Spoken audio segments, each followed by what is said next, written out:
In a previous age, Nietzsche declared that God is dead. But what happens to morality when the heavens fall silent? To answer this, he did not look upward, but inward, into the human soul itself. In a previous age, Nietzsche declared that God is dead. But what happens to morality when the heavens fall silent? To answer this, he did not look upward, but inward, into the human soul itself. This is the beginning of the Genealogy of Morality, one of Nietzsche's most daring works. A book not about what is right or wrong, but about where those ideas come from, and who benefits from them.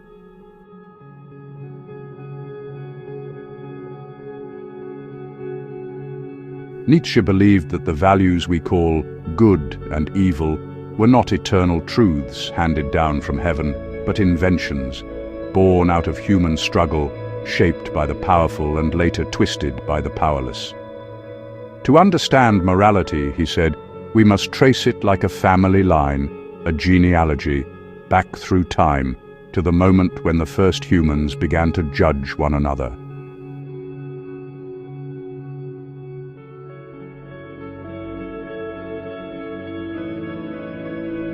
Imagine two ancient tribes, one strong, noble and proud, living by conquest, vitality and self-confidence, the other weak, cautious and bitter, surviving by cunning and restraint. From this ancient tension, Nietzsche tells us, two moralities were born, the morality of the masters and the morality of the slaves. The master looked at his strength and called it good. He looked at the cowardice of the weak and called it bad. But the slave, unable to fight back, invented a new weapon, moral reversal. He called his weakness good, and the strength of his oppressor evil.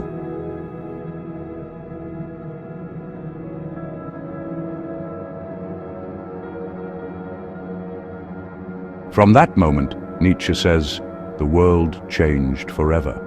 Morality stopped celebrating power and began worshipping suffering. The proud became guilty, the weak became righteous. And in that reversal, the human soul learned to hide its instincts, to suppress its natural will to power, and to call that suppression virtue. This is where Nietzsche begins his investigation. Not in theology, not in politics, but in psychology, in the secret desires, envies and fears that created the moral codes we live by.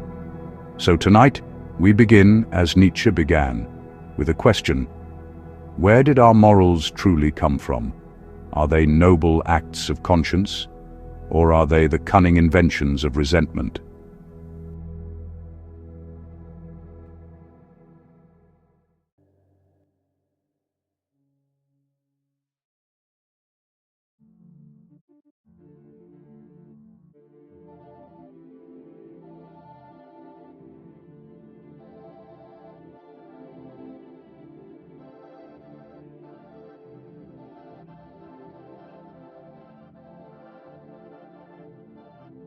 When Nietzsche began his genealogy, he turned his gaze toward the oldest words of morality.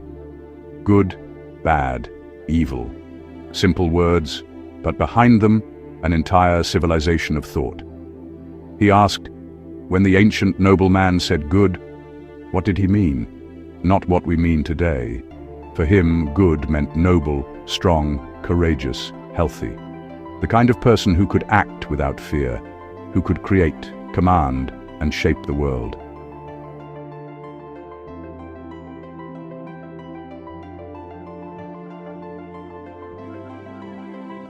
In contrast, bad simply meant common, weak, or lowly, those who lived reactively, unable to create their own values, merely following the orders or judgments of others.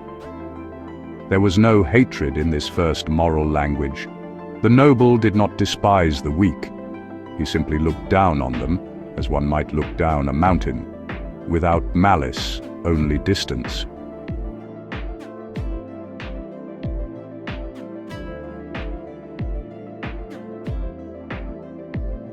But everything changed when the weak, the powerless, and the oppressed learned to think differently. They began to turn their powerlessness into a new kind of moral power.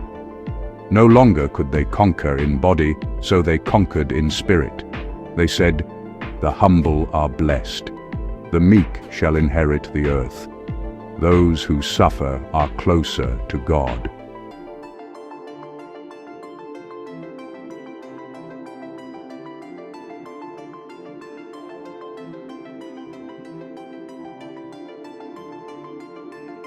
And so was born the slave morality, a complete inversion of the noble values.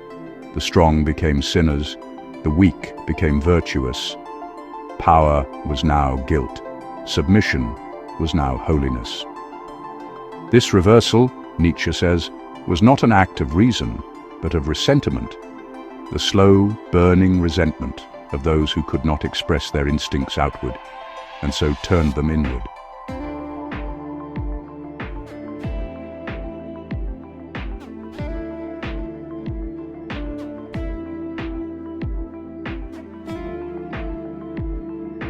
They could not strike their enemies, so they struck with words after the invention of evil. For the noble, bad meant unrefined or lesser. For the slave, evil meant the enemy himself. The very existence of strength became intolerable. Thus, morality changed direction. It was no longer about what one could do, but what one must not do. It became a system of restraints, a cage built from words, forged by those who once had no weapons.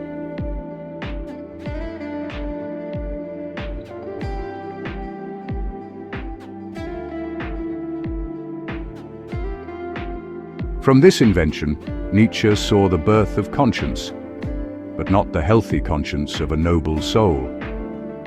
This was the poisoned conscience, born of guilt, denial, and resentment.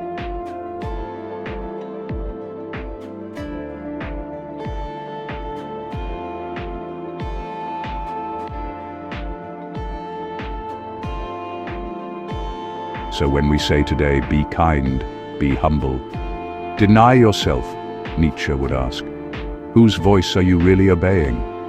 Is it the voice of strength and creation, or the echo of ancient resentment still whispering through time?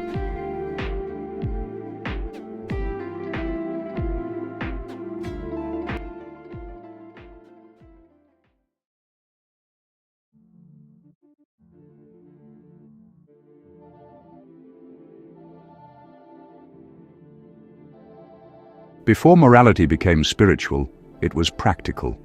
Before sin entered the heart, there was only debt. In Nietzsche's Genealogy, guilt did not begin in religion, it began in the marketplace. In the earliest tribes, human relationships were built on credit and debt. A person owed something to another, grain, cattle, labor, and if he failed to repay, he owed satisfaction. The creditor took payment not in money but in pain, a punishment, a wound, a scar. These were forms of repayment.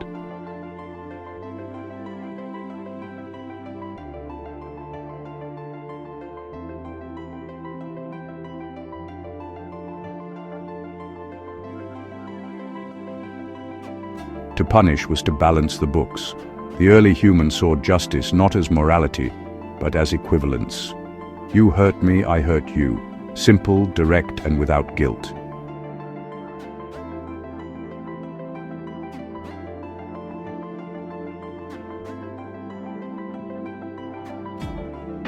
But as society evolved, as memory deepened, man learned to hold his promises, to internalize his debts. The pain once inflicted by others became a pain he inflicted on himself.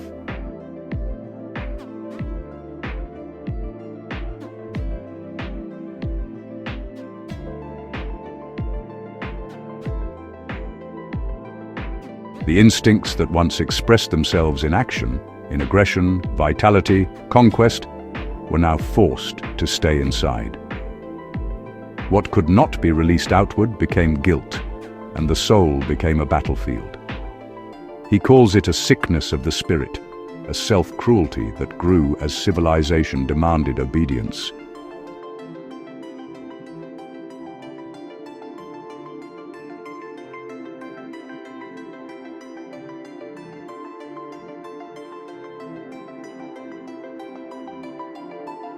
Man, Nietzsche says, became the animal that turns against itself. No longer allowed to discharge his will to power in the world, he became the prisoner of his own mind. And in that prison, he invented morality.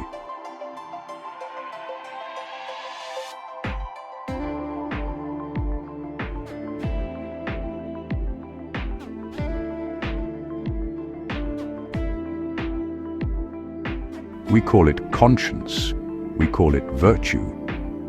But Nietzsche saw in it something darker, the echo of the ancient creditor still demanding payment. Religion, he says, transformed this debt into something infinite. Humanity became the debtor to God, owing not coins or cattle, but its very soul.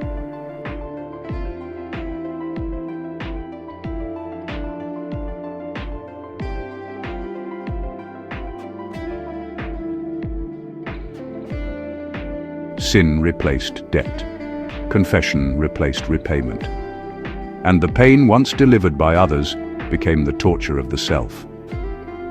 This, Nietzsche believed, is why mankind walks with such bowed heads, why joy is mixed with shame, why faith often hides fear.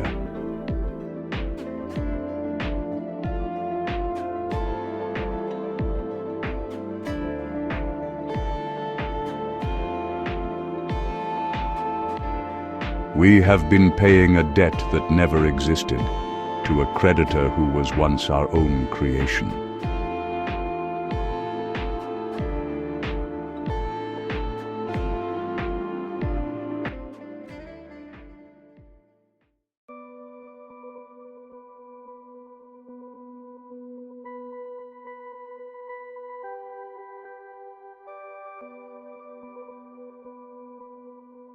If there was ever a revolution that reshaped the soul of mankind, Nietzsche believed it was not political, not scientific, but moral, and its name was Christianity.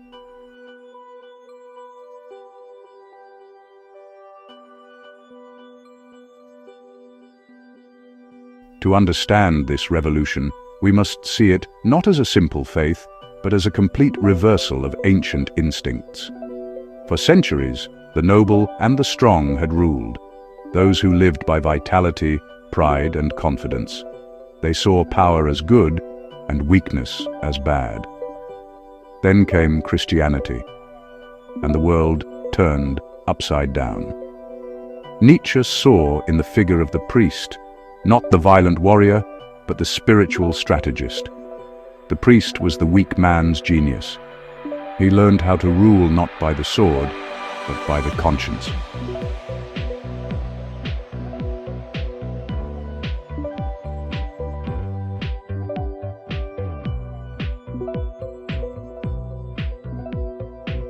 Instead of commanding bodies, he conquered minds. Instead of spilling blood, he taught guilt. And through guilt, he gained a new kind of power, invisible, internal, unbreakable. The priest told man that his instincts were sinful. His strength was pride. His desire was corruption. His joy was temptation. And the more man denied himself, the holier he became.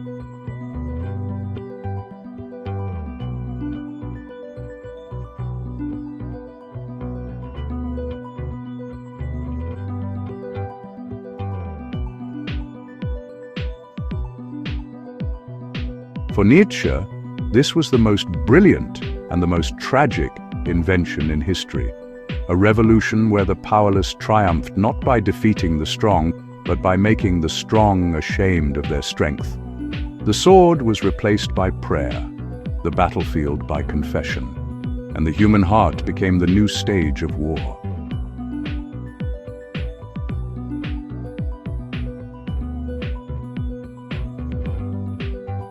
Nietzsche calls this the ascetic ideal, the belief that the path to holiness is through denial. To suffer becomes noble, to enjoy becomes suspicious, To live fully becomes dangerous. He writes, "The priest directs man toward nothingness by making him believe it is salvation." This, Nietzsche thought, was the final victory of slave morality, the revenge of the weak upon life itself. Humanity learned to feel guilty for existing. We became moral not to celebrate life, but to escape it.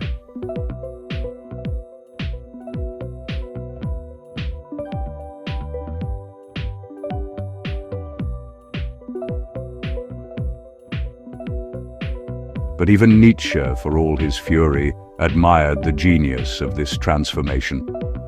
He saw in Christianity not stupidity, but depth, the depth of a species that could turn its instincts into ideals, its weakness into virtue, its suffering into meaning. It was, he said, the greatest act of psychological art ever achieved, and also perhaps the greatest tragedy.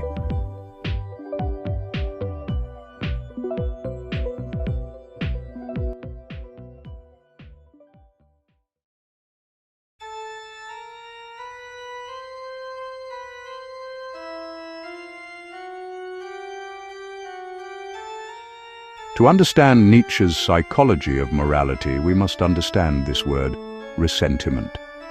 A word borrowed from the French, but in Nietzsche's hands, it becomes something far more than resentment.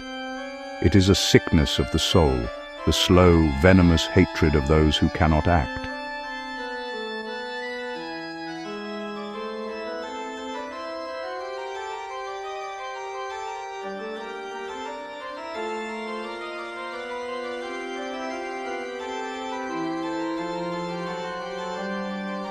When the strong man feels anger, he strikes, he acts, he resolves.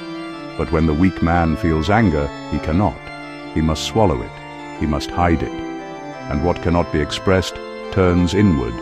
It ferments, it festers, until it becomes ressentiment.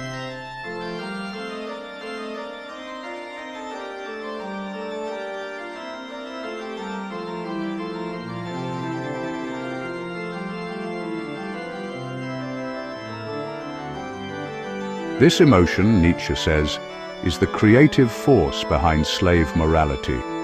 The weak man, unable to defeat his enemy, invents a new world where his enemy's strength becomes his own proof of righteousness. He tells himself, "The proud are wicked, the happy are corrupt, the rich are greedy, the suffering are pure." And in this reversal, he wins a silent victory.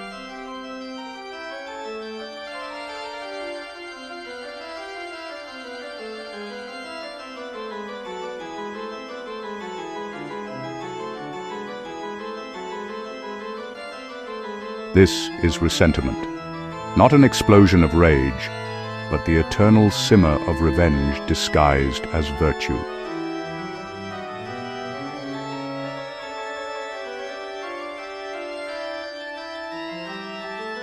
The Christian priest, Nietzsche says, became the master of ressentiment.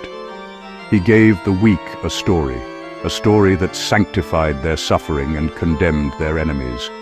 A cosmic balance was created. Those who suffer now shall reign later. The low shall be exalted, the high shall fall.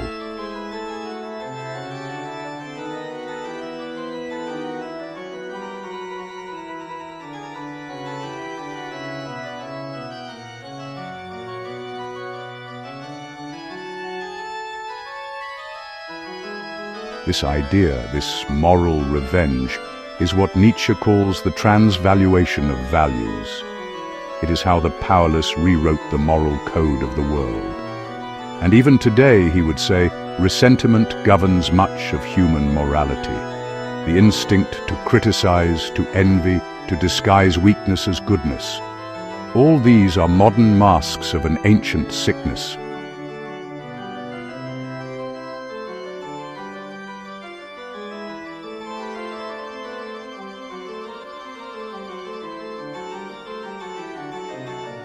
You see, my friends, Nietzsche's warning was not for the past, it was for us.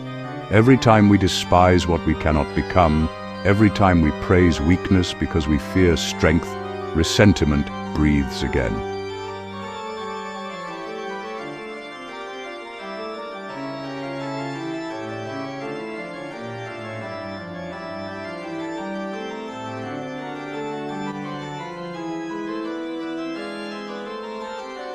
This, Nietzsche believed, was humanity's greatest psychological chain. And until we recognize it, we remain slaves, not to others, but to our own envy.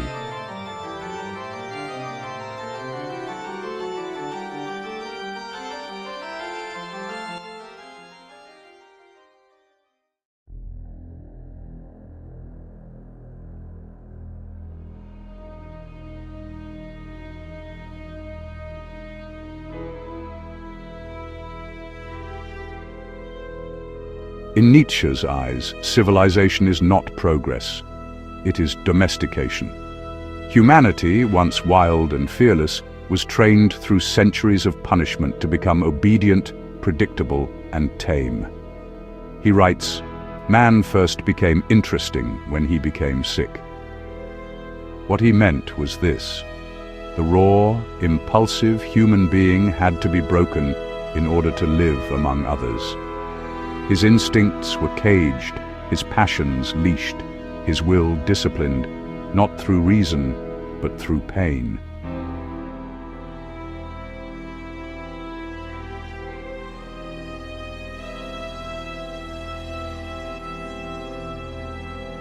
Nietzsche believed punishment was humanity's first teacher. It carved lessons into flesh. It forced the animal to remember. Out of fear of pain, we learned responsibility.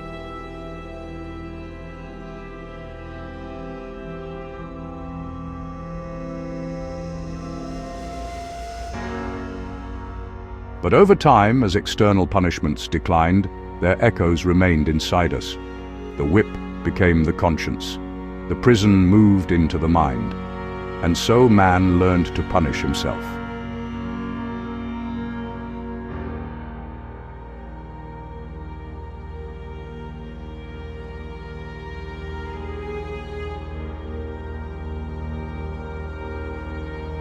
This, he says, was the creation of the soul, not a divine gift, but the scar of repression. Our depth of feeling was bought at the price of freedom. We became moral beings, but also divided beings, forever at war with our own nature.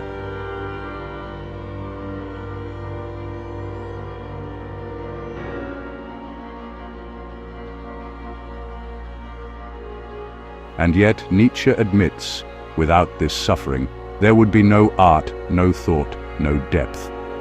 The pain that tamed us also made us capable of reflection. The beast became a poet.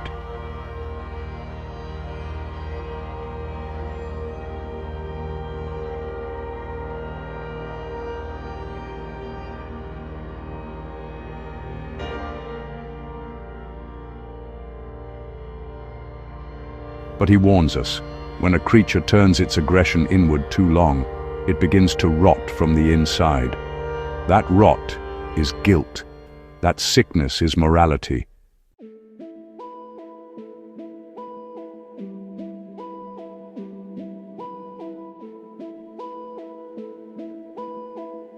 When man became moral, he also became a debtor, not to other men, but to God.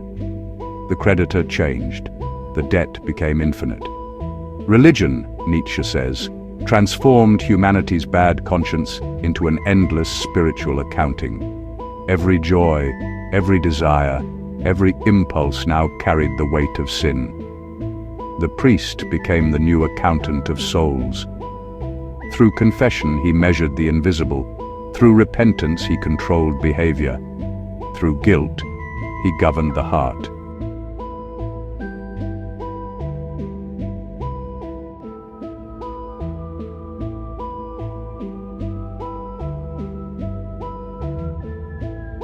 The concept of an eternal God turned moral debt into an eternal burden. We could never pay it off, and so we learned to suffer beautifully. Nietzsche calls this the cruel genius of Christianity, It made suffering meaningful. It made pain a currency of virtue. And the world, Nietzsche says, loved this illusion because it gave dignity to weakness and purpose to despair. Yet he also saw its cost. For 2,000 years, humanity learned to hate its own instincts, to mistrust pleasure, to glorify submission. The will to power, the very flame of life, was turned against itself. That was the great tragedy. The moral debt to God could never be paid, because the debtor and the creditor were one and the same.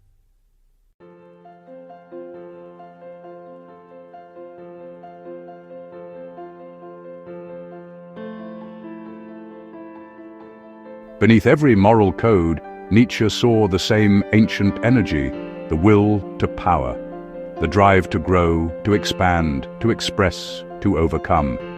Even the weak, he said, seek power, only by different means. When the will to power is suppressed, it doesn't disappear. It changes form.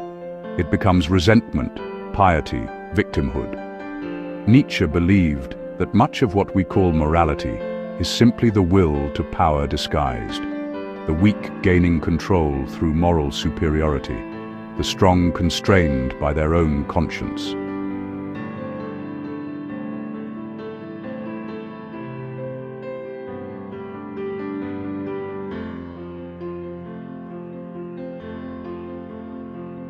And yet this is not a condemnation of all morality. It is an invitation to look beneath our values and ask, who benefits from them? What kind of life do they serve? If a moral system enhances vitality, creation and courage, Nietzsche calls it good. But if it suppresses life, glorifies guilt and rewards weakness, he calls it poisonous.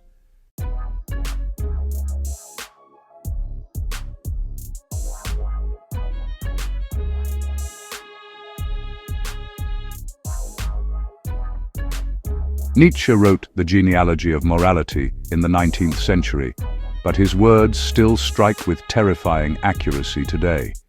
He would look at our world, our moral outrage, our public confessions, our endless judgment, and say, the priests are gone, but their work continues. We live, he would argue, in a secular church. We have replaced religion with politics, ideology, and social approval. Yet the same moral patterns remain. We still seek purity. We still divide the world into good and evil. We still crucify the strong in the name of compassion.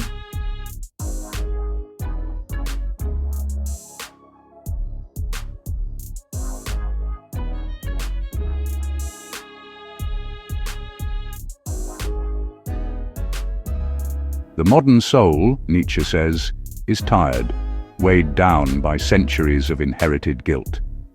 We speak of freedom, but we are afraid of it.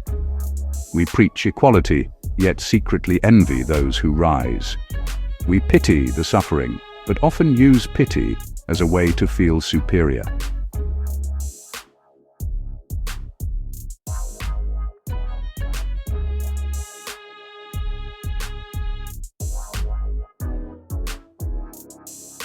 That, he says, is ressentiment's last disguise.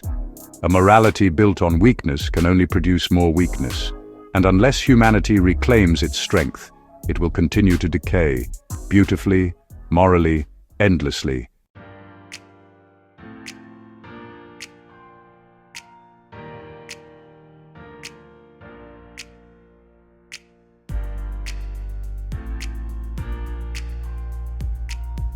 After all his fire, his anger, his rebellion, Nietzsche's goal was not destruction, it was renewal.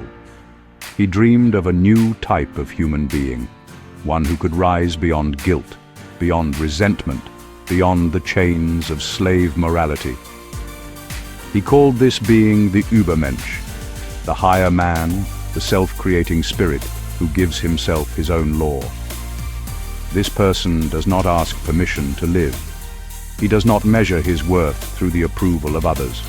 He creates his own values, as the artist creates beauty or the thinker creates truth.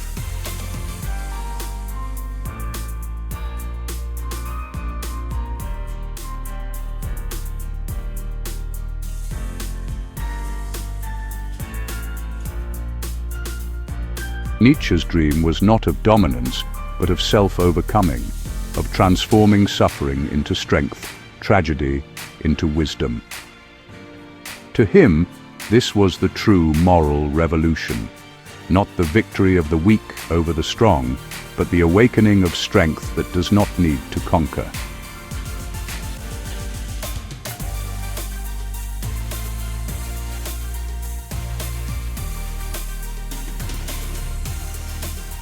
So when we ask, what is morality? Nietzsche answers, it is the story of humanity's self-transformation. A story written in pain, in guilt, in power, and perhaps in the eternal hope that one day we may create new values worthy of life itself.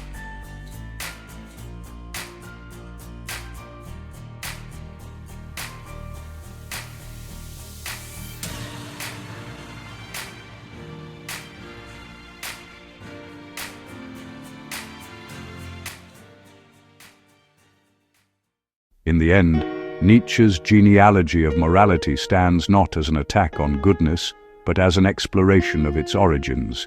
It reveals how the human sense of right and wrong was born from conflict, from the struggle between vitality and repression, power and guilt, creation and obedience. Nietzsche's legacy, then, is not to destroy morality, but to awaken us to its history, to remind us that our values were made, not given, and that we too have the power to make them new.